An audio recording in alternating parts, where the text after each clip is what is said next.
Hello and welcome to another Eternal Reaches setting video. Today we're going to talk a bit about the area called the intersection. It's not a demarked actual bounded region.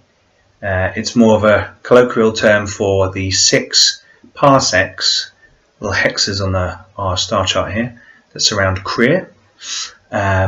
We've spoken about the larger factions. We've got those in our Interstellar Factions video, which you can check out, which is in the same playlist as this video. So please go and have a look at that, and you can find out about High Mountain, the Combine, and Ghaul's Kingdom. But we thought we'd talk a bit about the intersection and the immediate systems around Kriya. Things start off from Kriya. This used to be a border planet in the United Colonies. Here, a scientific team was sent out with various departmental heads to investigate what was seen as potential remnant ruins in the southern oceans of the planet. Now, when they went out there, they set up a border world with a simple spaceport called Far Harbor, and they started to populate the planet over a long period of time. With the fall of the United Colonies, this effectively became a stranded but self-sufficient colony, which then over the intervening decades and centuries grew into a vastly populated planet with over 1 million people, which has now started to reach out into the surrounding star systems. It's refound the resources of Far Harbor and ships there that had not been used in a long time. Far trader ships, free trader ships, and other vessels, laboratory ships. They've started to patch these things together, fix Far Harbor, and start to go out and investigate surrounding space, which is generally the intersection that they've looked through. Now, over the centuries, the departmental head positions of these scientific and military groups within the culture have turned into a kind of pseudo-nobility. So departmental head is now akin to what might be considered a duke or some high-ranking noble. And the departmental heads now train their children and their children's children up in the specialization of their family. And therefore you get these lines of military, scientific and other pursuits within the culture. So departmental head is now seen as a lofty position. It's a position of power, and in fact one of our characters is got such a high social standing from Kriya that he's considered a sub-departmental head. So quite influential. So Kriya is starting to move out and start to meet these other worlds, investigate what's going on. So we will talk about the other systems. So we'll go up to 12 o'clock. We've got Ilkura. Ilkura is a very small population. It's really nothing more than a gas station. There is the planet itself is volatile. It's got an exotic atmosphere. There's rich mineral deposits, which is why this planet is actually being visited. There is a space station in orbit, and there is a gas giant in the system which is being mined, but there's a small group of guild families that are working in the system. However, with this area becoming more and more travelled, different groups are starting to look towards Ilkura as a potential place to expand next. One obvious group is the Ladaris Combine. It being so close on their doorstep, it was very low down on their priority list for acquisitions. But now, with Kriya opening up and becoming potentially the gateway into the Amber Zone and remnant systems beyond, Ilkura is becoming attractive to other groups as a potential acquisition. Now, the Chain Prospectors Guild, who are the main force in Ilkura, are trying to resist this. However, they just simply don't have the power, the size to fight off corporations from High Mountain and the forces of the Combine. So slowly, Ilkura is being influenced from other areas, including places like Meldaktar, where the Chorix populations are now moving out to try and establish a foothold somewhere else, so that their warring system they're in isn't their only option. Which leads us nicely onto Meldactar. Now, this system is quite a special system. This is a remnant system, and here the main population base are actually housed within what was once a trade union citadel ship. Now, this is a huge starship which once, long time ago, hundreds of thousands of years ago, moved between the stars itself. This thing is the size of a moon. It's massive. And up until the time of the United Colonies, it had bounty and technology and all kind of hidden secrets.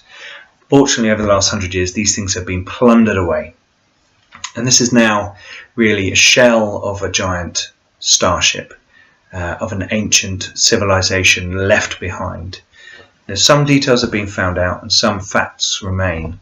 Originally known as the Stellar Artisan, this vast ship was parked effectively in this system as a bridging point between others. A large asteroid was moved into the Citadel ship itself. So part of the Citadel ship is a massive asteroid, which a Chorix community has made their colony home. However, the system is in a constant state of war. Myriad factions within Meldactar are trying to constantly take control, plunder unknown areas. Many believe that there are sort of ancient troves of weapon technology hidden somewhere within this vast citadel ship. Constant warring within the walls of Meldactar means that no one group has taken hold, and in fact the system is very dangerous, as these factions sort of police the surrounding area. Not that there are many planets, there's more sort of heavily mined asteroid belts and plundered gas giants. They look after the system for their own rights. So there's lots of fighting in the system, there's fighting in Meldactar itself, so it's a dangerous area, which is why it's technically within the Amber Zone. However, it's part of the intersection, as small groups from Meldactar have made their way to Krier in a trading fashion. However, what Krier have learned about Meldactar makes them a bit worried. Some of our characters have been to Meldactar, so this could be an interesting location for the future. If we keep going around the clock, we get to Kusk. Now, Kusk is the other colony that is controlled by Krier. Now, they've only just started to take control of this. The planet itself is semi-toxic. Filter is required to go down onto the planet itself. It's seen as a potential site of remnant activity. It hasn't got an R on there because people aren't sure. There are strange structures on the surface that people are looking into, and the scientists from Krier believe that this could potentially be a remnant site and are trying to keep things under wraps. There's a few thousand people who have arrived and rebuilding what's known as Stormhaven Station. Now, this station is an old United Colony station that's been ravaged by micrometeorites and radiation. It's just fallen apart. No one's been maintaining it. So the Krier departmental heads have sent a group to go there and reconstitute the station, start to build it out, and to re-explore what's on the surface, as obviously United Colonies scientists were interested or had built something there themselves. So Kusk, although not really a massive system itself, holds potential secrets that no one really knows about, and Krier are trying to keep Kusk under wraps a little bit, just for the time being, just so they can start to spread out, explore the territory around them, and figure out what's going on in their locality. If they can set that up, then they'll not be isolated in one system. Makes them harder to control, harder to take over. So Kusk has a lot of opportunity for Krier, even though some people may look at it and think this isn't a particularly great world to possess. If we keep going around the clock, we get to Otacon.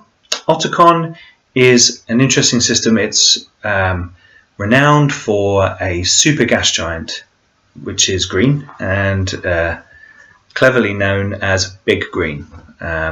This gas giant was actually, during the days of the United Colonies, a bit of a tourist attraction. The vast mega storm structures that built up in its upper cloud decks were beautiful and seen as something that any skilled traveller or rich noble should go and see one time in their lives. So Otacon itself seems to be the site of some vast atrocity millennia ago, potentially due to the vast war that destroyed the 4 species.